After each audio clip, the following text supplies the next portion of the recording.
All right, you primitive screwheads, listen up. They're coming to get you, Barbara. I ate his liver with some fava beans and a nice Chianti. Here's Johnny. Vanity. Definitely my favorite sin. I am the devil, and I am here to do the devil's work. The power of Christ compels you. This is my boomstick. What's your favorite scary movie?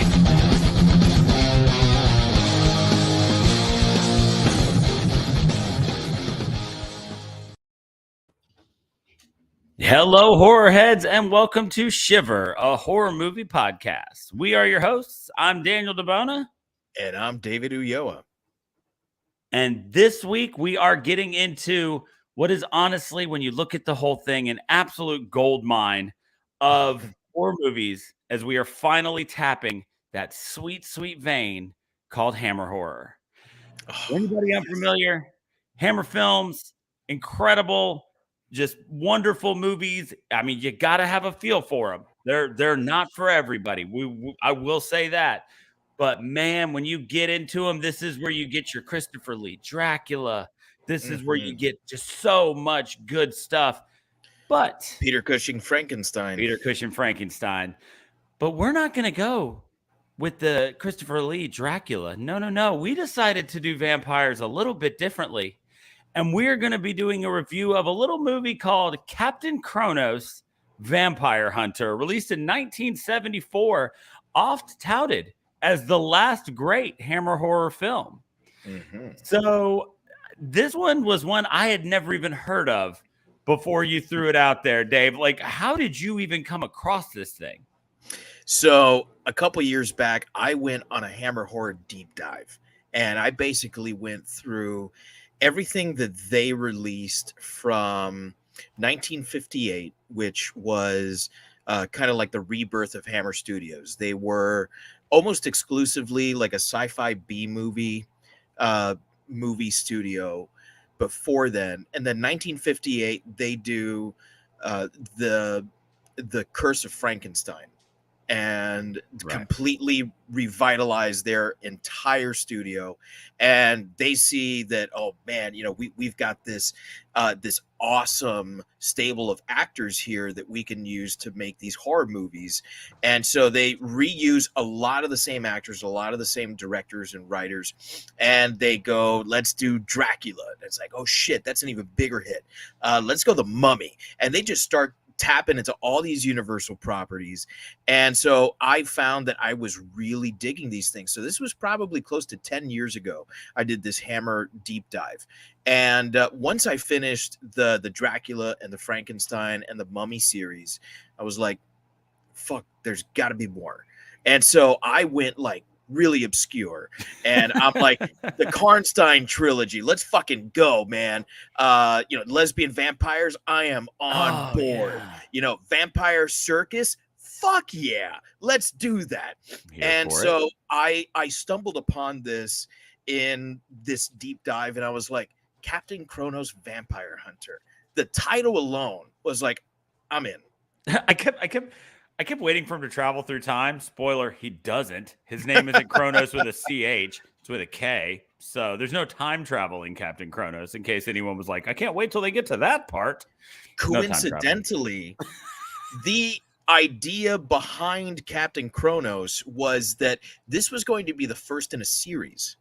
And he was, in fact, going to travel through time and fight he was going to fight vampires all over the world in all different times. And it kind of puts into perspective the fact that this guy who seems like oddly out of place, because like he does like Buddhist meditation, right? And he's got like a fucking katana that he uses with deadly accuracy. Like Zatoichi would be proud of this guy, you know? He's got all these different influences from all over the world. You know, he's smoking like fucking Indian marijuana here, you know, the Kush, you know, the good stuff, right? And it's like, where the fuck is he getting this stuff from? And it's because the idea here is he is a time traveler, and Aha. him and Grost are just fighting vampires across time. Like, that's so fucking cool. And if you look at the logo, like the K, it does kind of look, I mean, there's a couple things going on there. It looks like a bow and arrow, right? It looks like the letter K, but it also, like, the arrow looks like it could be the seconds hand on a clock. Yeah. And so I think all these things are like melding together and giving you this. Unfortunately, the movie just did not make money. Right. So they had to nix this idea, but they brought on board the producers and writers of one of the greatest British TV shows of all time, The Avengers, Yes. to produce this movie. And so you get a lot of that, like, you know, hey, this is episodic. You know, this very well could have been the pilot of a new TV show in the best possible way. Yeah, and that's like, just based on the name, that's kind of what I thought I was going to be in for. And I did get that feeling because he just kind of shows up out of nowhere. He's a man of mystery, immediately rescues a damsel in distress, and then at the end he just rides off into the sunset. And it's like, so he's just off to fight vampires elsewhere. Especially like they had all this knowledge of different types of vampires, which I would assume means that they have traveled the world fighting them, because when you look at vampire mythology, there's always a vein that makes them all vampires, but then everybody has their own thing. So it seemed like he'd definitely been places other than the British countryside fighting vampires, because he had a very deep breadth of knowledge when it comes to them. So when you're looking at Captain Kronos here, and this is not my first Hammer horror, it's my first one in a while, but it is not my first one. But do you feel that this is really representative, like as a good take on Hammer horror? Like, do you feel like this is a good place for people to like get a feel for how it's the subgenre works? I don't know that this would be the first movie I'd put on for someone as an introduction to Hammer. I definitely think that I might go to like the Horror of Dracula, the first of the Christopher Lee Dracula films, as something that's like, real classic in the Hammer sense. However, I do think that there's a lot of that Hammer DNA here, even though this is coming towards the end of Hammer's kind of reign as the horror gods. Right. It's very period. It feels right. All the costumes are right. The sets are right. And they do feel like sets. And that's something that Hammer had, I think, down to a T, where it was like you could, it almost felt like a play was being put on. The style of acting, the style of lighting, the Hammer had a way that things looked, and a lot of that has to do with the fact that they shared creative teams. So like these filmmakers were all working on each other's movies, so it was like a family. The way that you hear, to keep it British, like the James Bond team. Right. Is particularly early on in those Sean Connery and Roger Moore movies, where like you really only had like 4 directors making those first like 16 movies. That's kind of crazy. And you have the same set designer and lighting designer and costume designer working on all this stuff. You become a family, and you get to really know how each other work. And that's, I think, one of the great things that you get in this movie is that it does feel like a Hammer film, but because they went outside of the Hammer family for writing and directing, getting, I think his name is Brian Clemens, to come in and do this, it doesn't feel like a true Hammer film. It's Hammer, but it's unique. It's its own thing. Right. And so Hammer was experimenting with different kinds of horror by the early 70s, because things were starting to wind down. Ticket sales were not what they once were.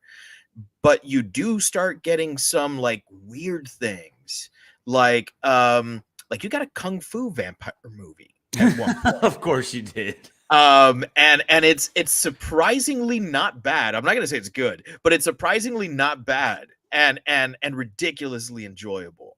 You have that one I mentioned, Vampire Circus. There's these like weird attempts at like zhuzhing up, as it were, Right. the horror movie, and this is one of those attempts that I think works really really well, because you're taking like swashbuckling action, romantic adventure, and you're mixing it with horror. And it doesn't at first seem like the type of thing that works, but when you have, I think, the right cast and the right story, and you strike the right tone where it's just a little bit tongue in cheek, Yes. but it's taking itself seriously enough that it knows what it needs to accomplish, but you're also aware that you're a Hammer movie, so you do have the heaving bosoms, and you do have the bright red blood, and you do have Yes. just a little bit of that camp factor there. Like it to me, it is a perfect Hammer movie without being a quintessential Hammer movie, if that makes sense. Yeah, no, I like that take a lot. It's for me, I was surprised at you used a lot of words to say the word that I would use is lofty. Like there Hmm. was there was Yeah. there was there was like a lot that was put into this, a lot of ideas, a lot of big swooping shots that were just like, wow, this feels Hammer but doesn't look Hammer. It Mhm. was there were just it was very much not like anything Hammer I'd ever seen before. Like it started, and I was like, okay, yeah, I get right. We got some zooms here, where we're Mhm. doing the Hammer stuff, and then all of a sudden, it's just like, here comes a guy on horseback with a sword, and I was like, wait, what? It's like he's got two swords, and I was like, god damn! And then they just And like, it's a rapier and a katana, no yes, and it's less. a rapier and a katana, which, like I said, I'm so happy to hear that I wasn't just this movie. It's the weirdest thing. So I usually tend to watch. We record on Wednesdays. I usually tend to watch the movies on Tuesdays, so they're like fresh in my mind. Mhm. When I got up this morning, and I was like doing stuff, and throughout the day, I was like, okay, yeah, I'm getting ready for podcast tonight, and I'd be thinking back on the movie, and I was like, was that really part of the movie, or like did I dream that? Like because there's so much bizarreness here, but it's not bad bizarreness. Right. It's functional. It's fun bizarreness. I mean, it was just, and like you said, there are the Hammer tropes are definitely there. There's one very specific scene where he says, "So are you staying?" And she says, "If you'll have me." And he says, "Oh, I'll I'll have you." have you. And then they zoom straight in on Caroline Monroe's eyes, and I was like, there it is. There's the eye Yeah. zoom. Check. Like there's the Hammer stuff is there. Like you mentioned the red blood. I mean, it's bright red Yeah. blood. But it was. And then I kept waiting to be like, oh, okay, I see. So they kind of got away from horror, and yeah, it's like an action movie. But then there's some pretty terrifying scenes where it's Yeah. like, okay, it is horror. And then you use the word swashbuckling, which hits the nail on the head for a word that I was searching for. I was like, how do I turn Princess Bride into an adjective? Right? Like, Yeah, that's it. Yeah, it's like an Errol Flynn movie from Yes! the 40s, but reimagined as a vampire movie made with Hammer. Yes. And so like they did there were like I said, it's just the word I kept coming back to was lofty. Like they had these big ideas and these goals of what they wanted to accomplish.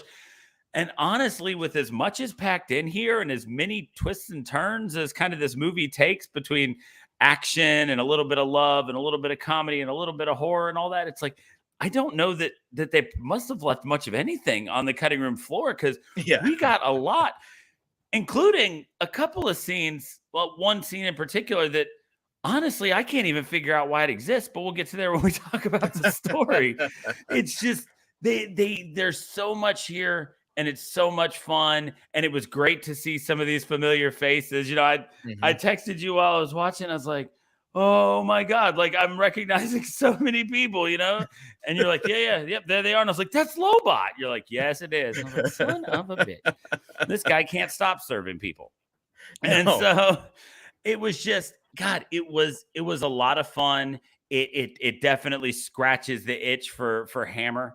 But you're right. I would not be like, oh, you've never heard of Hammer horror? Let me show you Captain Kronos. We'll get Right. there. We'll get there. I got a good one down the line. But for right now, yeah, check out what they did with Peter Cushing and Frankenstein, because that's incredible. And it's Right. and Right. you're gonna get a feel for it.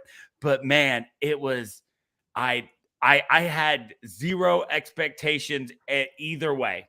I knew it was Hammer. I like Hammer, so it had that going for it. Other than that, I was like, the only thing I expected was for him to travel through time, and he didn't. But now knowing that was kind of the plan, it's no longer a disappointment.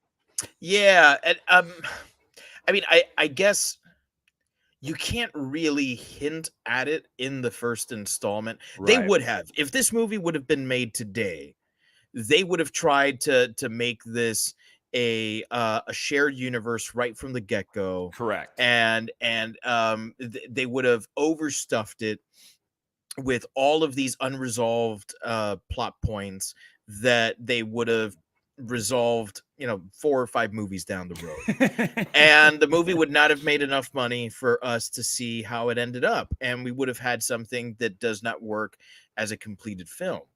But that's not the way things worked in the 70s. So they had these plans that they hoped worked out, and they made the best movie that they could make at that moment.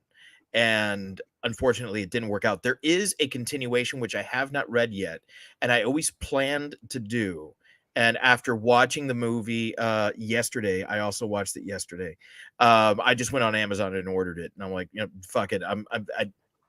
If not now, when? And it's a comic book. It's a graphic novel, and it is a continuation of the story. It's not an adaptation of the story. So we do get to see Grost and Carla and Kronos back at it again. See, I know that there's a book, but it's just a novelization of the film, right? It's not like a sequel or anything like that. Yeah. And when I was getting on our Instagram, I did run across a bunch of like comic covers. And so, but I didn't really look into whether or not those were a real thing, or this movie has quite a cult following. It really does. People like the people who like this movie like it a lot. Yeah. And so like, I was like, are these actual things or is this like fan art? So that's cool to know that there's an actual continuation to it like that. Yeah. Yeah. And I'm interested to know where the story goes. Yeah. So tune in, a week from now. Because thanks to Amazon Prime, I can start reading it tomorrow. And speaking of story, we've mentioned this a little bit. Hammer amalgamated different kinds of movies here, genres here. You touched on it briefly. Do you think this works? Does it work as a swashbuckling action adventure picture? Does it work as a sort of romantic throwback to the 40s with, Errol Flynn and who was the other one? Tyrone Power and all these guys that I'm sure I'm the only one who remembers this stuff. I know Errol Flynn. If you keep throwing out names, I'm done. Yeah, everyone knows Errol Flynn. Tyrone Power, Tyrone Power very famously played Zorro. Oh, okay. In the Mark of Zorro. So did Antonio Banderas. Yes, he did, and is my preferred Zorro. Does it work as a swashbuckling film? Does it work as a throwback? And does it work as a horror movie? And when you mash these things together, do you think it works? And is there anything particular about the story that you're like, that stands out, I really like that, or fuck that didn't work? So I think that when you really boil this one down, every time we do one of these kind of genre blurring movies, we always try to look at what the pie chart would look like. And this one's definitely got a lot of slices. While I definitely, excuse me just a second. Sorry, we just got a new cat and my dog. And so like we used to have a cat and he passed away, but we kept his litter box in like a closet with like a little cat door where he could get to it. Well, the kitten can't figure that out yet. My dog likes cat litter, and I just looked over and he was in the cat litter. So I had to yell at him immediately. So anyway, he's out now and laying down. Okay. So we're looking at the joys of recording in your kitchen. So we're looking at the pie chart. Whenever we do these kind of genre blurring films, we always try to see, you know, is it more, it's a horror comedy. Is it more horror? Is it more comedy? You know, it's sci-fi. This one, I feel the largest piece of the pie does fall in that swashbuckling category, but there are enough horror elements here that I think that it does deserve both of those names. And I think it works really, really well. Maybe just because it's not something that you see done a lot. And so it was a really cool combination of things. And I ended up really, really liking that. Like I was looking forward to sword scenes and to sword fights and to just like when they're tracking them and stuff like that. They mixed in a lot of really good lore here. The whole thing with burying dead toads, and then if a vampire crosses over it, it comes back to life. Yeah, sure. I mean, I don't know if they made that up for this, but yeah, it works for me, right? They threw all this stuff in, and it felt like they knew when to use which elements. You know, they knew the right times for a fight scene, and they knew the right times for things to be scary or suspenseful. And it definitely was all very well planned to where these things work, because you get this story, like I said earlier, this guy, he just rides into town, meets this woman. She's in the stocks for dancing on a Sunday. And so he cuts her free. They ride it, they ride off. He meets his buddy, and his buddy's like, man, there's vampires, or these people are dying. And then they're like, and he tells them, well, they're just showing up and they're old and they're dead. And, he says, well, it's vampires because they come from all over and they do all sorts of things. And then it just goes forward from there. But you get this really cool story where they've got to first off figure out who the vampires are. It's not just what kind of vampire are they? Right. Yeah. It's not just, oh, look at that creepy castle. That's where the vampire is. Let's go get him. They had to figure out who among them was the vampire, what type of vampire it was, and then how to go about dispatching said vampire.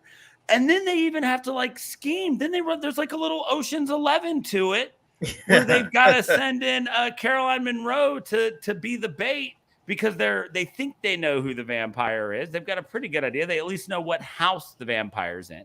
Right. And so they send her in to be bait, and they're slinging that old school dope grappling hook up and crashing down through windows and shit. God, man, it was so much fun.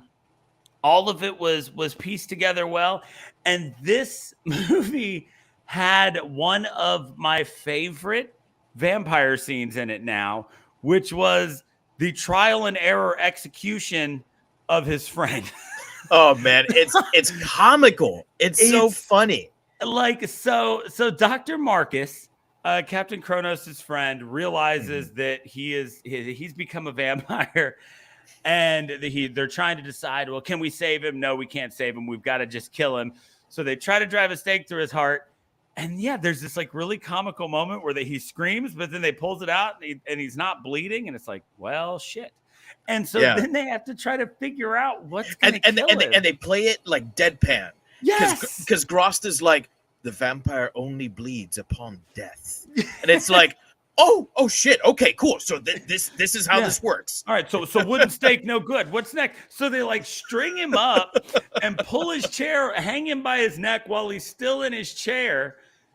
And they bring him down. And then Dr. Marcus just has this great scene where he's there and he's looking dead. And then he just kind of slowly lifts his head up and he just goes, ugh, and just shakes it off. And it's like, what the hell is happening here? I honestly could have seen that scene in What We Do in the Shadows. Yes. And they played it straight. Or a Mel Brooks film. Yes. Yes. Yeah, like Dracula Dead and Loving It or yes. Something. And it was just, everybody they're so serious about it. And It's one of those things where Frank Kowalski saying, and that one guy was watching the entire time. He just stood there and was like, Yeah, and if he had just a little bit of context there, I really think that it would have. Well, I mean, it did bring us one of the best swashbuckling moments in the movie. So it did. But yeah, that was kind of funny. It was just, Tom and like I there. said, it's this thing where on its surface it seems so gruesome, like you can see like Eli Roth like jerking off thinking about remaking that scene, right? And like he's like, I'm gonna show them how they should have done it. And I love Eli Roth, but he would have done that scene and it would have been awful. Buckets of blood and tripe everywhere. But the way that they did it was just so good, and it fit the movie so perfectly. Just things like that, just where things that are delivered so straight, but you're allowed to laugh at them because there is an element of comedy to them. That's where you're like, that's right. Like, this is Hammer. I remember now. I think that they did a great job kind of smashing all this stuff together to make this movie.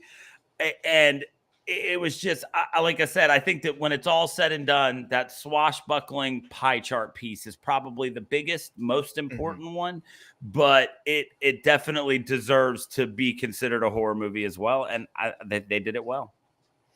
One of the things that I think works really well here, which doesn't always work with Hammer movies, horror movies in general, I think, is when there's no blood or sex on screen. The movie gets really boring. Right. And we've talked about this when we've done slashers in the past, where there's a good chunk of slashers that until someone is being murdered or someone is getting railed, it's just not fun. It's boring. It gets bogged down in a ludicrous story that just doesn't make any sense. And I don't think that happens here. This is a movie where I think the mystery of what kind of vampire this is and who is this vampire matters. They make you care about that. Right. And on top of that, the way that they get there, I think, is rather interesting. They play this almost like Sherlock and Dr. Watson. Where like Kronos never explains himself to anyone, but Professor Gross does. Yes. And he plays that kind of Dr. Watson role where he's like, Carla asks at one point, she's like, why do we have to build the fire and the camp while he sleeps? And he goes, well, tomorrow he goes to work.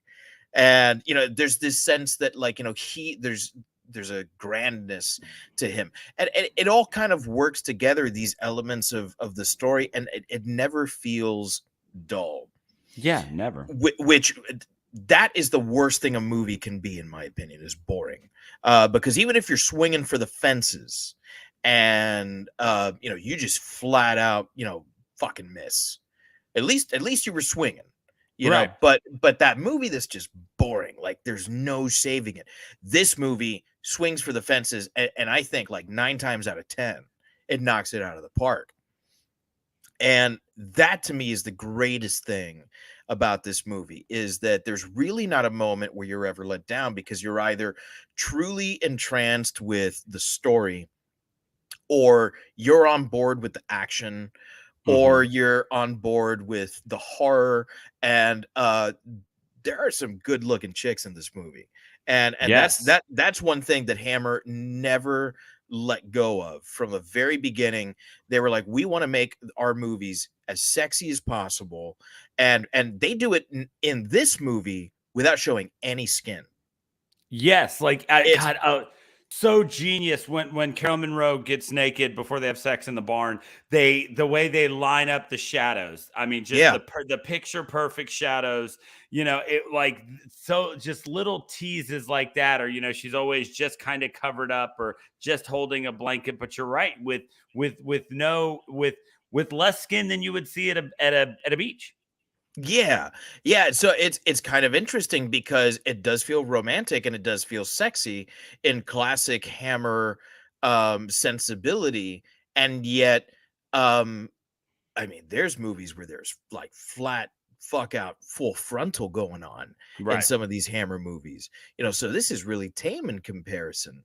And then there's also, like, on top of these genre blends that are going on, you've also got different um like filmmaking styles that are blended as well. So you've got like a bit of the Western in there, and Yeah. you've got a bit of the samurai movie in there. Like, I got loads of Sergio Leone, who famously made the Good, the Bad, and the Ugly trilogy, the Dollars trilogy, and I got loads of Akira Kurosawa Yes. as well.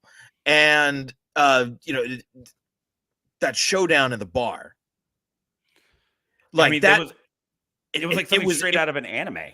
Yes, it was so awesome the way that it was shot, because you get that like Mexican standoff with like the close shots to the eyes. If it had been scored by Ennio Morricone, you would have thought that this might have been like a long lost Sergio Leone film.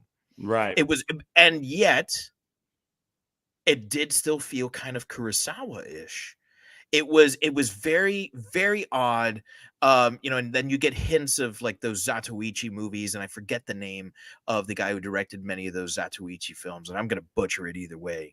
Um, but there's such a great mix of styles here, and then there some of those scenes where you're getting the swashbuckling action going on.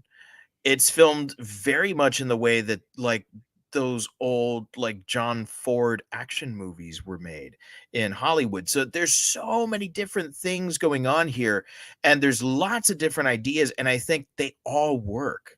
Yeah. This is one of those instances where it's not an original idea, because there's so many different things that are getting pulled in here, and yet somehow they all come together to create something that is new and is unique and happens to work. Because Yeah. sometimes it's like, okay, we're gonna pull from here, we're gonna pull from here. Look at this new thing that I just made, and it's like, nah, it doesn't work. Sorry, buddy. Yeah. You know, You don't always get a duck-billed platypus. Like, right. turns out it's cute. Who knew? Sometimes you just get a big pile of stuff.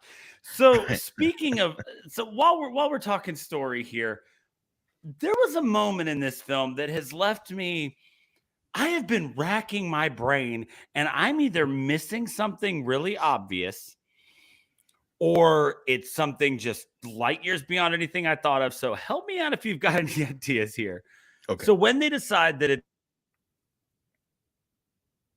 I think we lost Daniel. He froze. Oh wait, I think he's coming. You're back. You're back. Okay. Okay. Yeah, I'm back. you're good. Okay. You're So good. they discover that the Iron Cross kills Dr. Marcus. So they're like, okay. So they decide Steel to make cross. a sword. Steel cross. Yeah. So they decide to make a sword out of a steel cross from the cemetery. While they're forging it, he's just like sitting. Kronos is just like sitting there with a bag on his head or something. Like, did you notice that? Did you even see that? Like, what the hell is happening there? I think from what I've read, this was his Buddhist meditation. Okay, so it's like a sensory deprivation thing? Yeah, I think that's what that is. Okay. Which I don't know how much sensory deprivation is going on when Carla's hanging on you. Right, but he was covering his ears too. But so, I mean, I can kind of see it. To me, I think it was just more of a suggestive thing. Like, this is obviously something foreign. Got it. Whatever is going on here, right? It does suggest more travels. This is something he picked up along the way, and he's using this technique right now because as soon as he's got this sword, he knows exactly where he's going and who he's gonna fuck up, or at least he thinks he knows who he's gonna. So he's getting in the zone. Yeah, and I mean, and I can see that. Like, I kept I don't know. I kept trying to like find something really deep in it, or like try to think of a reason that he couldn't like see the sword until he used it, and it's just like it was like plaguing me. Like a groom and his bride. Yes, exactly. It's like, are you not allowed to watch the sword being made? Will it not be effective? I'm very confused.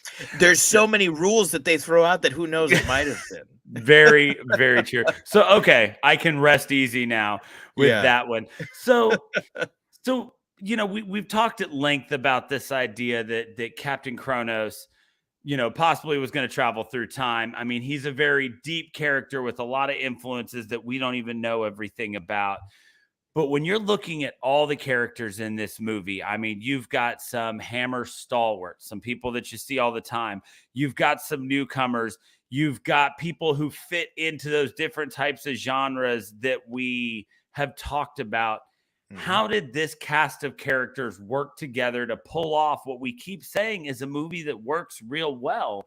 How did all these different types of characters mesh to make that happen? I think they work really well. And we've got like a mix of characters, of actors here. I mentioned that they had like a stable of actors. You don't get any of the really big actors in this one. Cushing and Lee had mostly moved on from Hammer at this point. Cushing was still around. I think this was billed as a double feature with the very last Frankenstein picture they made, which Okay. was Frankenstein and the Monster from Hell, which I can't remember. I think Caroline Munro was up for a role in the movie, and she decided not to take it because she did not want to get naked.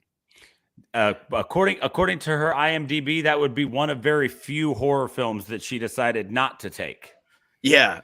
She has got quite the resume when it comes to horror films, just including, just by the way, The Abominable Dr. Phoebes. So I mean, one of the great oh my god, movies of Vincent Price, which we have to remedy that as well. Yeah, we haven't done a single Vincent Price movie, so maybe for our next classic, not next month because we've got next month planned, but for the month after that, maybe we'll do a Vincent Price movie. So you've got like this interesting mix of people. This was the first one that Caroline Munro had done for Hammer. She went on to do a couple other ones. But guys like Shane Bryant, who played Paul Durwood, he was a Hammer stalwart. So was John Carson, who played Dr. Marcus, and John Cater, who played Grost. But by and large, the people involved here were not really Hammer players. So you do get this like interesting portrayal of very stock Hammer kind of characters, right? So like you do have the hero, and you have the romantic interest, and you have the best friend, and you've got the family of villains, and they're all played very interestingly because they're playing off of new people that they've never played off of before, right? So it's there's a chemistry there. I think that it all works well, particularly with Horst Jansen and with John Cater as Kronos and Grost. Like those two play off each other really well, with Horst Jansen either doing so much acting or almost no acting. Like it's really weird. It's almost like a Clint Eastwood school of acting. Like if you've seen any of those Clint Eastwood westerns, the early ones, not the later ones, but those early Clint Eastwood westerns, it's almost like he's not doing anything at all. He's just looking at people, but you can tell that somewhere beneath the surface, there's so much going on. You see it in his eyes. You see it in like a subtle little twitch of the mouth. You see it in the way he cocks his head. There's a lot going on there without there being an awful lot going on. So like, I don't know if that's the sign of a great actor or a terrible actor, because I don't know enough about acting to define that. But I do know that whatever it was that Clint Eastwood was doing, I think Horst Jansen was trying to do as well. And I think that he did it effectively. And I think that Caroline Munro also did a great job at being the romantic interest, because she actually had a role to play. Like Yes. she wasn't just there to be like eye candy, Yeah. which is very rare for a Hammer movie, because you were either eye candy or the villainess. Yes. Um So, one quick question about the character. mhm. So, I've been looking at the Wikipedia for this. It lists Julian Holloway as the voice of Captain Kronos. Do you know what that's about? Because I didn't Yeah, notice at any point in the movie it seemed to be a different. Like, did he do all the voice work or just some he of it? did. Yeah. Okay, Apparently Horst Jansen had a really thick German accent, right. and they dubbed him over.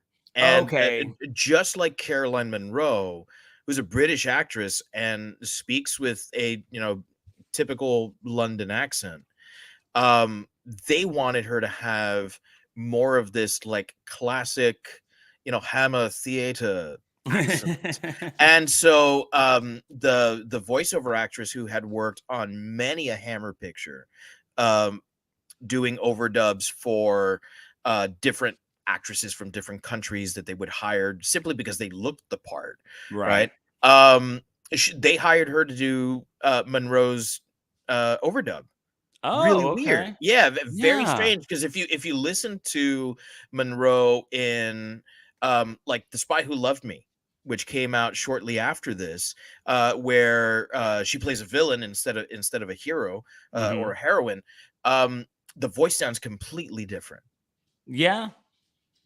Yeah. I mean, and like I said, I was like, because I mean, and that was the thing. It was like I didn't have a frame of reference for like how Horace Jansen sounds, like Right, off the neither did top I. of my head. And so I was just like, I was like, I guess this is dubbed over, but it's dubbed over Mhm. really well. So like Yeah. I kept trying. Like once I saw that on the wiki, like I kept trying to watch, and I was like, I Mhm. don't know, maybe there's a voiceover somewhere that I've forgotten or something like that. But This was really popular back in the 60s and 70s. It is something that they did a lot in England, because I know a lot of those like James Bond villains and uh femme fatales, they did the same thing for like Art Goldfinger, very famously. Gert Frobe, just, he had a really thick German accent, but he looked the part, and right. and he had that scowl and the laugh, and it was fantastic. But apparently you couldn't understand what he said if you were English. I guess it's And just something I never paid attention to like that much. yeah, Like unless you're watching something that's not in English and then they're speaking English, a right. given one like that. Okay, Yeah. so when we're looking at the characters here, my favorite of the characters were the brother and sister, Mhm. the Durwards, Durwards. Yeah. Durwards, yes. I loved them so much because they were they were so odd, but so Mhm. very like confident in who they were. Like they were obviously, very upper crust and not have anything to do with anybody else when they could Yeah. avoid it. I loved the Mother was a Durwood by marriage. yes, That will never exactly. happen to you. And so I loved the way the story worked, where every single thing Sarah said led us to believe that she Yeah. was a vampire, and she delivered it so perfectly. Like, it may sound vain, but I never want to grow old, and it's like, oh, okay, so this broad's a vampire, but Right. like just the way, and like the other guy was so like little Lord Fauntleroy, like about everything, just with his really tall hat and just Yeah. like just pissing on Dr. Marcus because his dad died in his arms and all that. They ended up being like really fun characters who again just brought something else to the story. Like he was Dr. Marcus, but when you look at where he was living, it wasn't anything spectacular. He just kind of seemed to be like a middle class guy. And then you got the traveling vagabonds, you got the damsel in distress, and it's like, here's some rich folks, because we got a little bit of everything wherever they are. And again, the girl who played Sarah, gorgeous, just very pretty. And so like, it's just, they ended up being really great. And you gotta love someone who's so dumb that their mother's face can basically completely melt, appear to be a death mask while she's alive, and his expression is, "Oh, she is sick with grief." It's like, she's sick with what, bro? She got leprosy. Like, faces aren't supposed to look like that. No, that's not grief, man. Take her to a doctor. But it was so beneath them that like somebody else might get sick, or that their dad just died because he was sick. They're rich. Rich people don't die because they get sick. Rich people pay for doctors, stuff like that. It was, and all of that, like most of what I just said was never like explicitly said in the film, but these two actors, you just pick up on it, gave off such a great performance with their very limited time on screen. I was mesmerized by the two of them. And it was so funny to me with so much going on. I was like, man, these two are just killing it. Yeah, and there's such a disdain for that lower crust. Yeah, exactly. One of the things I like about Hammer movies is that you're never too far removed from like a feudalistic society. Right. There's this one lord, and everyone kind of, oh yes, that's Castle von Horst over there. And who is that? I don't know. I've never heard of him. He's never in a history book or something like that. He's just, he's some rich fuck who happened to own more pigs than we did, and so we all bought, our fucking meat from that guy. Right. It's just so the characters in this ended up being there. There's also just some off the wall ones. I love that there was just a random blind woman in the bar that served no story purpose whatsoever, except for being interesting, sitting in the bar with her blindfold on, very carefully, like covering her cup whenever somebody came into the bar. The one fat guy who was obviously rich based on the way he dressed, and just threw a bunch of money at like the hoodlums that were in the bar. Why? Yeah. I don't know. Did I miss it? Those hoodlums provided some of the best fucking action in the movie. Yes. And that guy like was fucking chewing up scenery. Yeah. And it was great. It was fucking fantastic. Yeah, like when he made the guy laugh, like you're talking about the Western thing. It was the sword equivalent of dance while he shot at his feet. Yes. Right? He puts the sword to his chest and makes him laugh. And then he makes him laugh louder. Like the characters were so great because so many of them were so off the wall. But I would expect nothing less, not only from a Hammer film, but from one where the main character dresses like a pirate and hunts vampires. Like, I cannot stress enough that the main character of this wore the Seinfeld puffy shirt, a captain's jacket that looked like it had never seen a bit of dirt, even though he rides a horse everywhere, sleeps in barns on a regular basis. And this is our hero. Like, and he was awesome. So when that's your main character, if anybody else is going to stick out, they've got to be insane. And it was spectacular. Yeah. For me, I do love the Durwards. They're fantastic. And the leader of that group of hoodlums at the bar does stand out for me. He is one of my favorites. And he does provide for us like that foil for us to see some of that like gray morality in Kronos. So, because it's, it's like, wow, he's willing to kill someone for just saying something. Yeah, just for insulting his friend. Right. In the end, what did he do? He didn't do anything. He just said something. But it does give us that opportunity. It kind of like Han Solo and Greedo in in Star Wars, where Right. Greedo just gives us the opportunity to see what Han Solo's metal is. And so I do like that character for that reason, and I think he's played quite well. But for me, it's Grost. Grost is Yeah. the one where like he is the font of knowledge. Yes. He's this guy who it's like, and everything he says so convincingly. Like he could be the like most absolute moronic person ever, and I would never know Yeah. because he is speaking with such conviction. And it's like, oh, so you're saying that we put a frog in a box, a dead frog in a box, we bury it, and then when a vampire passes by, if the frog is alive, then we know that was a vampire. Okay, cool. Let's do do that. it. Yeah. So we're gonna tie jingle bells to a string. Why? Because if a vampire bat flies by, it'll ring. Okay, cool. Yeah. Let's do that. Yeah. And there's these ridiculous things, and yet he's always right. Yeah. He uses the dead frog box almost like a grenade. Oh, it was so great. Like when he's hiding behind the smoke tree grenade. and throws it out underneath their carriage as it goes by. So genius. He uses it as a smoke grenade to mark the carriage. It's like, oh, it's fucking awesome. So he's brilliant. He's brilliant so that he can allow Kronos to shine. Right. And he's okay with playing second fiddle because he knows that him being a hunchback, being physically disabled, like he can never do what Kronos does, but he doesn't have to, because Kronos can't do what he does.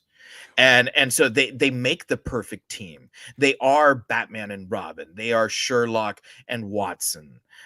They are Chip and Dale. I don't know. Come up with another perfect team. And so what was even greater about the fact that he was so smart, and the scene with the hoodlums in the bar, it made it made it an even better scene to see him shaken to his core, just about being insulted about his physical appearance. It's like, this is a guy who we've been watching through this movie know everything. Like there's no end to it. Like his best friend is Captain Kronos. Like that's the dopest shit. And he's the coolest motherfucker ever. Yes, exactly. And it's like, and you're the dude he says can travel with you. Like nothing should bring you down.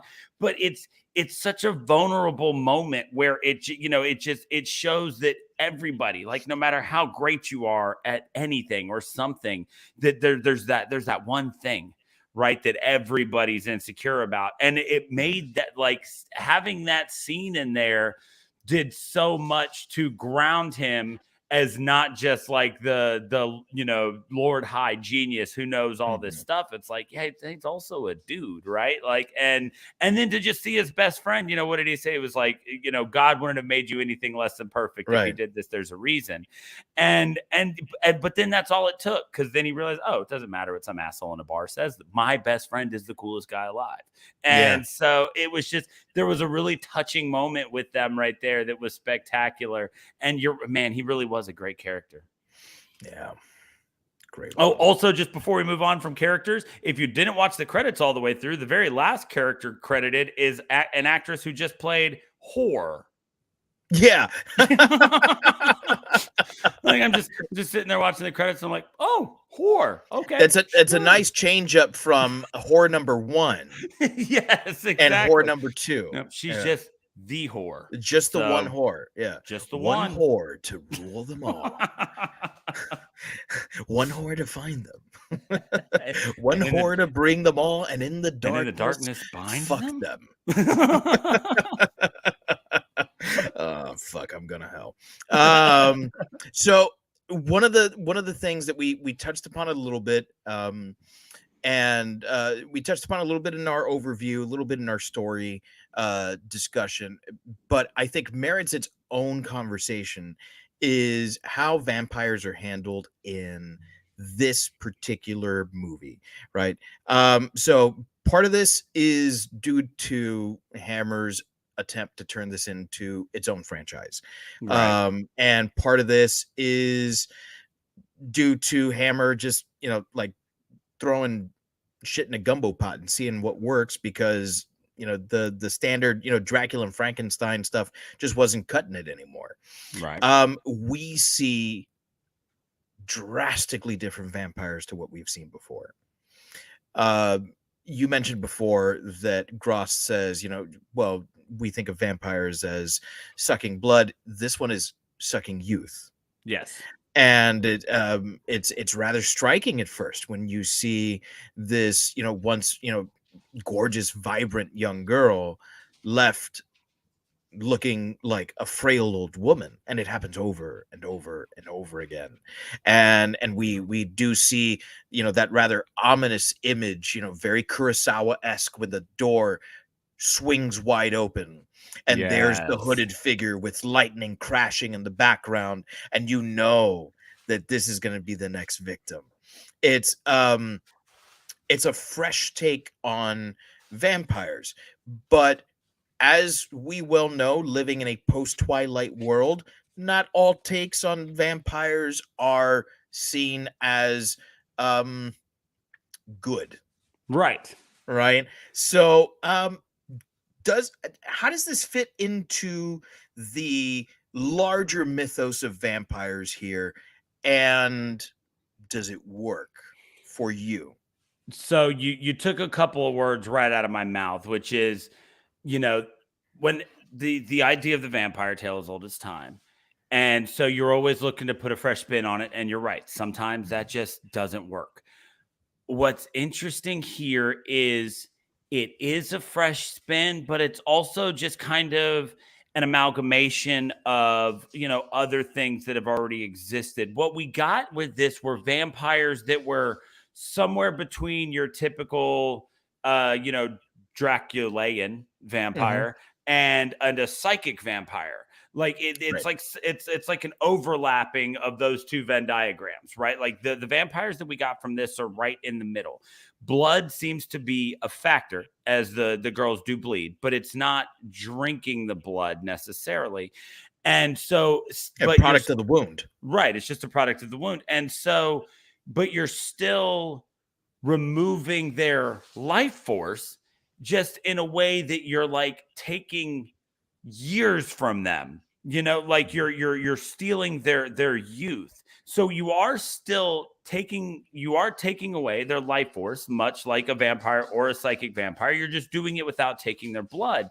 And so I think that what we got here was a great kind of middle ground on those things that allowed it to feel fresh and new, especially after as many Dracula movies as they'd made, but it still felt right. We do see these vampires this vampire out in the light of day, but we always see them completely covered up. The hood is all the way up. You don't see hands or anything like that.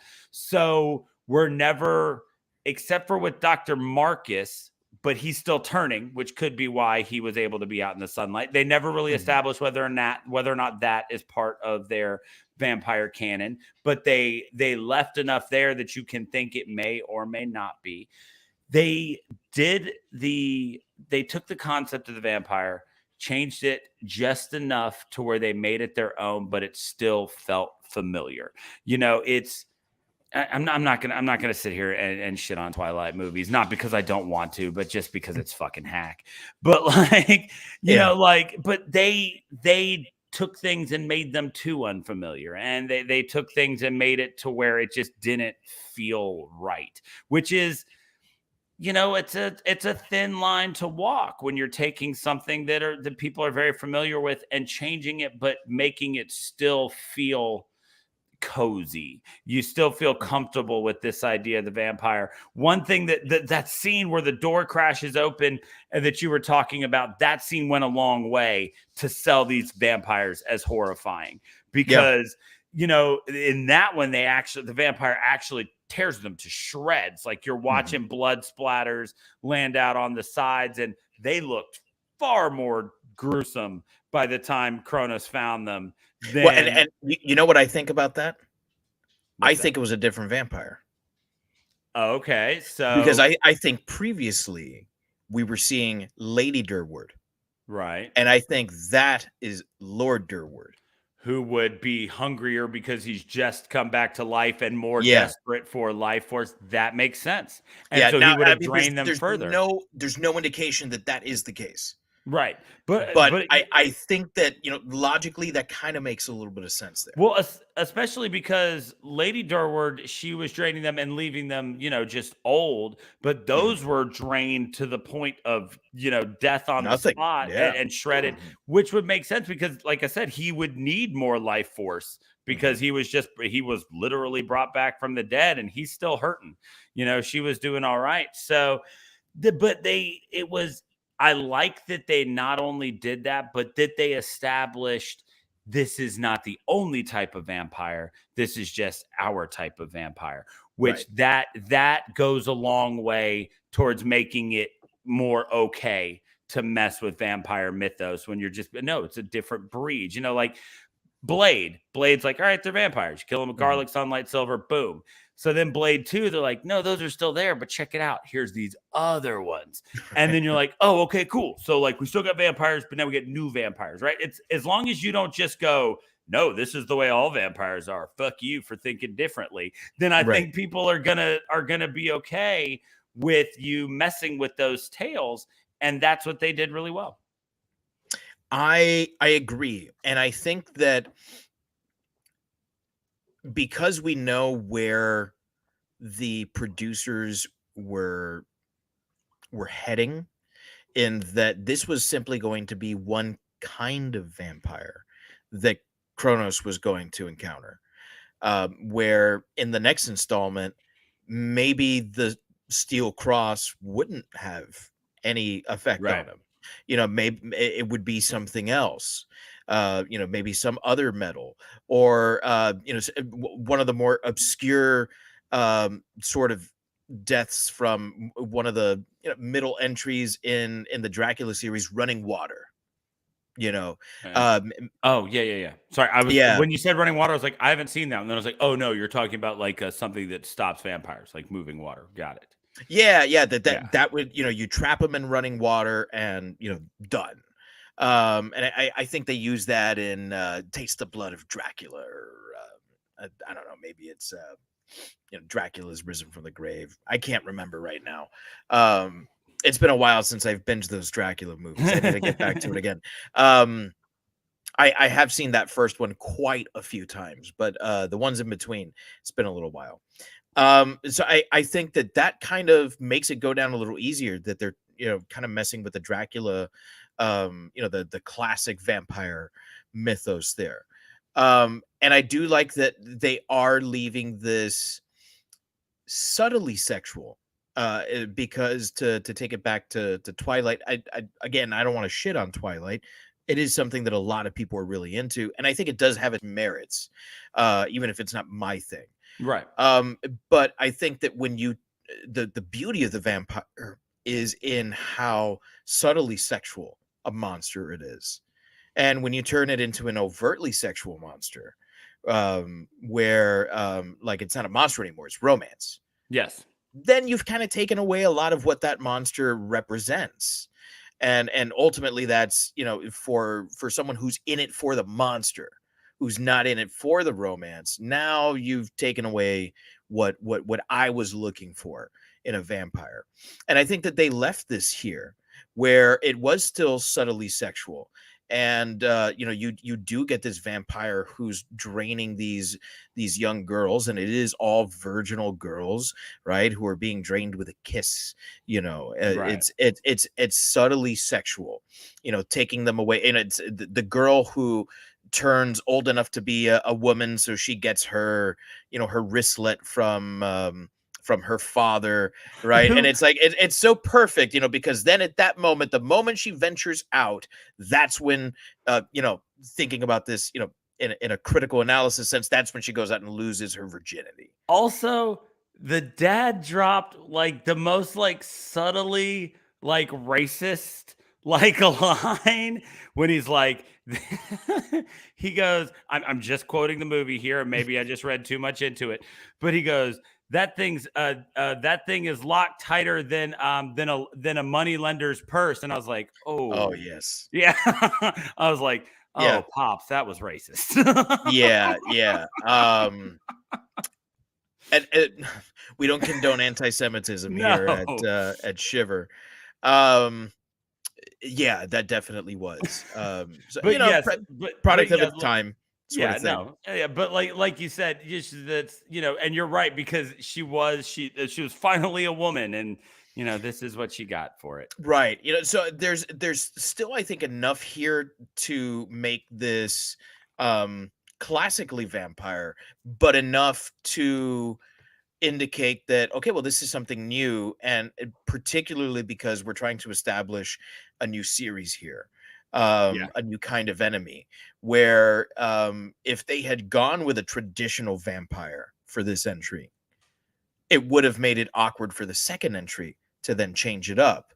right. Um, or then this entry becomes more or less um, inconsequential, because you'd want to jump to that second entry where it's like, no, I want to get to that good stuff, right? Think about Blade and Blade 2. Very often I find people prefer Blade 2, Right. not just because it's Guillermo del Toro, but because I think it's more interesting when you change it up with different kinds of vampires.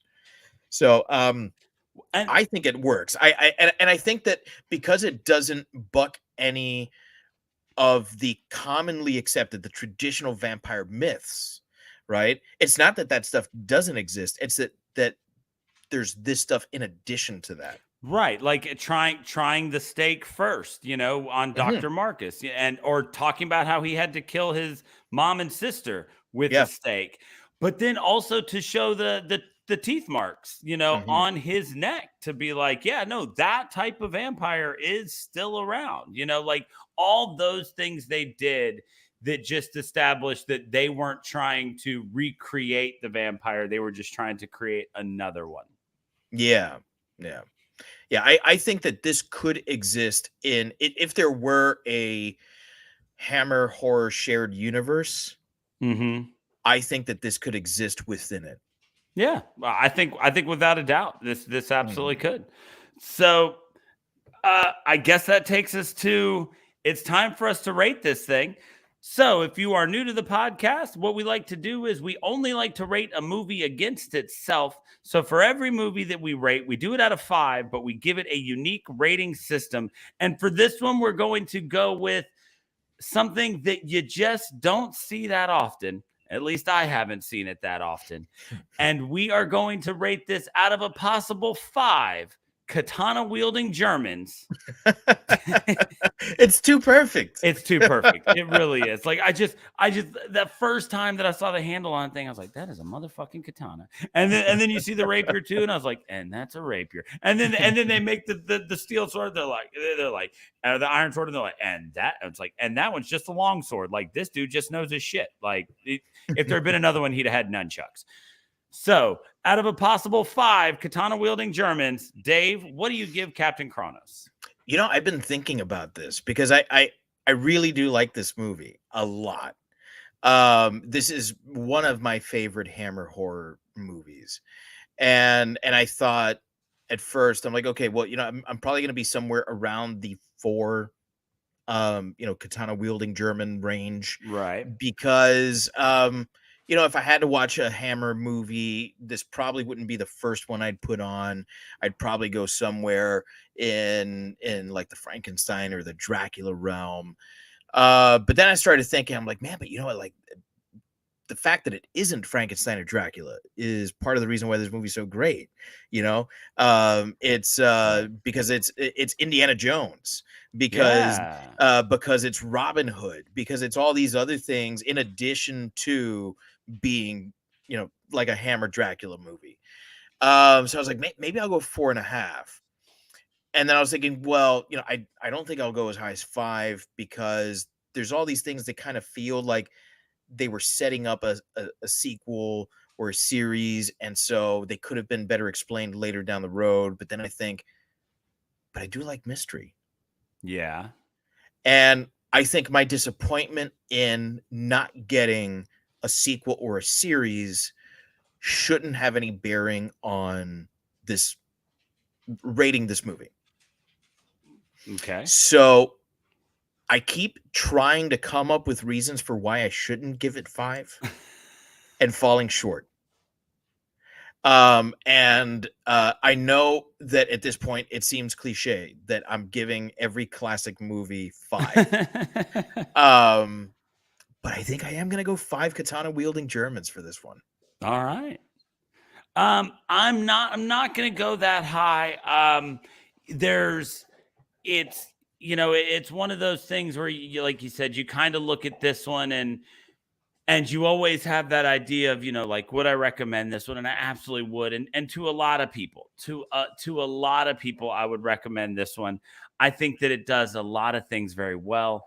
I think that it's extremely fun. We get the great, like 8-on-1 sword fight in the cemetery that's decently choreographed, but then we get the great fucking 1-on-1 sword fight at the end. That's like incredible. that sword fight at the end was just so damn good. And so you've got a lot of these really good elements that are going to sell it to a lot of people, but I'm not ready to be like, yeah, it's perfect. Because, there are a couple things where it's like, oh, okay. It's never boring, but sometimes just like, yeah, I get, it's just, it's never boring, but there are a couple scenes that maybe drag a little bit. And they're, all movies are going to have those. I'm not taking too much away from it because I really, really did love it. I'm just not comfortable at that full 5 mark. So I am going to sit at 4.5. Okay, this is where I thought you were going to go. Yeah. It didn't, there was like 1/2 star worth of X factor that I just didn't get here somewhere along the way. Like, I can't put my finger on exactly what they could have done to get that other 1/2 star. It's just, when, and I know we don't compare it to the others, but like when we watched Invasion of the Body Snatchers, like there was this X factor that just had me enthralled, and Bride of Frankenstein did the same thing. And this one just didn't have that one little bit that would make me give it that extra 1/2 star. So I'm going to go 4.5 katana wielding Germans. I think you and I aligned almost perfectly on this, except that where I sat on that fence and fell on the side of 5, you sat on the fence and fell on the side of 4.5. I think so. But truly, I think that we're in the same place. So there it is. It is 4 3/4 katana wielding Germans. So I guess it would be like a katana and a wakizashi. Hey, there we go. Yeah, so 4 katana wielding Germans and 1 wakizashi wielding German. I think I said that correctly. It's the shorter version of the katana. Shorter one. Yes. Yeah. I know it's not a daikatana because that's the double one. That's like the double length one. Oh yeah. So there you go. 4 3/4. I really do hope that you enjoyed this show because I did. This was a fun one. And next month we have something kind of special for you all, because it's special for Daniel and myself. Daniel, you want to talk about what's going on next month? A lot of times the idea new to one. What we've decided to do is, instead of just doing one movie at the beginning of the month that's new to both of us, we are going to do a full month of movies that are new to both of us. Not only are they new to both of us, but almost all of them are streaming and going to be available to anybody who might want to watch. Keep an eye on our social media. We're going to be releasing that schedule soon. We're going to be, most of it's newer stuff, with the exception of the end of the month. I mean, everything's come out within the last 10 years, I'm pretty sure. So make sure you keep an eye on all of our social media. You can follow us on Instagram, Facebook, Twitter @ShiverPod. We do what we can to interact on our Instagram to keep that updated, memes, what's coming up on the show, stuff like that. So make sure you follow us at Shiver Pod. That's going to be where you get that new to everybody calendar for the month of May. And if you enjoyed what you heard and would like to hear more, you can find all of the Geek Bro Network podcasts, as we are on a podcast network, at geekbro.net, where you can find shows like Mount Geekmore, like What's Up Bro, Ben Will Let Me Tell You, Seasons, a TV podcast, Crimacopia, Kick Flicks, A Dose of Ellie, Comedy Fitness. I think I got them. Our sister podcast, Crimacopia? I think I said that. Oh, okay. I think I did. I may not have said sister podcast. I maybe but if I disassociated there for a minute. Sorry. But if I didn't, we'll hear it back later. Yes, you can be like, exactly. you didn't say it. You fucking you fargan bastard.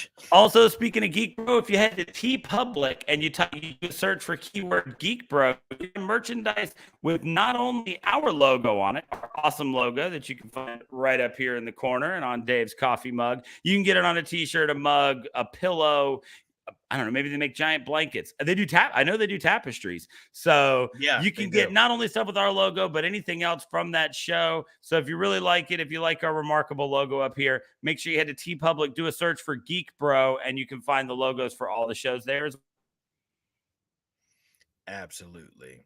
All so right. On behalf of all of us here on Shiver, fright you very much.